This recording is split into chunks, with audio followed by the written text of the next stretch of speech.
Now, I know Jesus told us to love everybody, but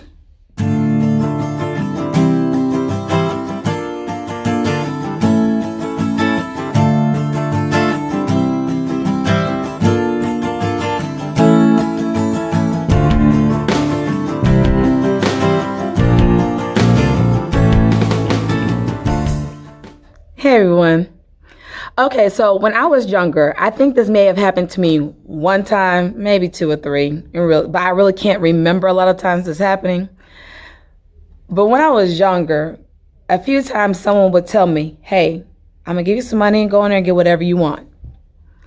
And so since it wasn't my money, I would go to the store and I would get, the biggest bag of chips. I might get all the snacks that I like. I might get a big thing of root beer and sweet tea.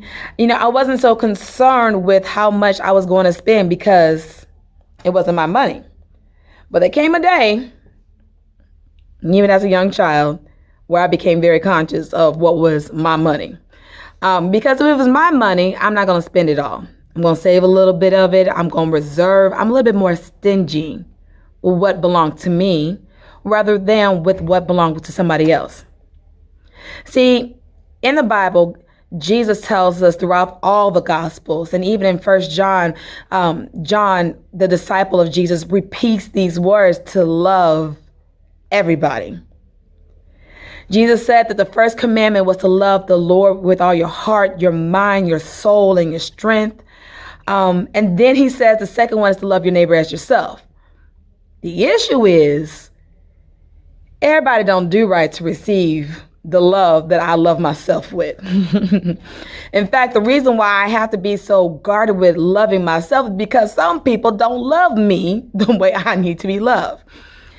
So there comes a point in time throughout this whole entire walk that we are on as we are studying the word and trying to execute the word in practicality and like, Lord, how do I love these people who get on my nerves, who disappoint me continually, who bring issues into my life that I don't want, who are not considerate of me, who ignore my personal space, who are not even just as thoughtful of me as I am of them.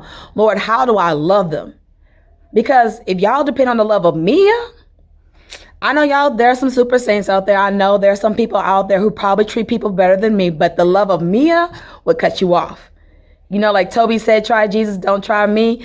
I'm not one for scrapping, but I'm quick for I'm not going to talk to you no more. Don't worry about it. I will ignore you. I know. That's not how people of God should act. But if you depend on my love, it's finite. It has a limit to it.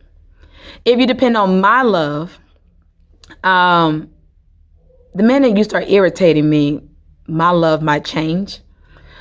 If you depend on my love, I might say some things I probably will regret later on once you start acting up, if you're depending on my love. But when we're depending on the love of Jesus, the love of Jesus is so wide and so tall. Like you can't go over it. You can't go around it like the song says. You can't go under it. No, Jesus loved humanity so much that he gave up his position in heaven, degraded himself by coming to earth, and then continued to humiliate himself by not even taking the position of a king. He took the position of someone who didn't even have a place to lay his head at times. The love of Jesus looked past himself and looked at everyone who was suffering. The love of Jesus said, I got to find a remedy to meet their sicknesses and their infirmities. The love of Jesus. See, the love of Jesus it has no boundary. There is no limit. It's infinite. It keeps going on and on and on. Like no matter what you do, no matter what you've done, you can still turn to the Father and say, I'm sorry. And he said, okay, I forgive you. Wrap you in his arms and he'll forget everything you've done. See, my love remembers. It may hold it against you. But Jesus' love doesn't. So as I have been walking this journey, there's one thing that God has been teaching me is that in order to love everyone as myself and to complete this commandment, which he says is so important to him, in order for me to fulfill this, I have to, one,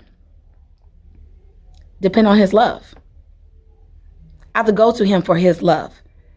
Since his love is so intimate or infinite, it's intimate and infinite. Since his love is so infinite, I have to love people with his love, not my love. I have to give them Jesus literally. And the way I do that, and this is just me, and as you pray and ask God to help you how to fulfill this commandment, maybe God will give you a different strategy, but if you are clueless on what to do, here's something you could do. So Lord, help me to at least treat them right. I might still have some little feelings when they come around me. My hair might crawl up, might shudder at the sound of their voice, but Lord, help me to at least treat them right. Help me to fulfill this. And Lord, over time, as God blesses you to treat these people right who won't treat you right, Lord, now teach me how to show them kindness. And he will challenge you in that. He'll teach you how to show them kindness. And then as you graduate from that level, now, Lord, teach me how to show them your love. It starts off small, but then it grows.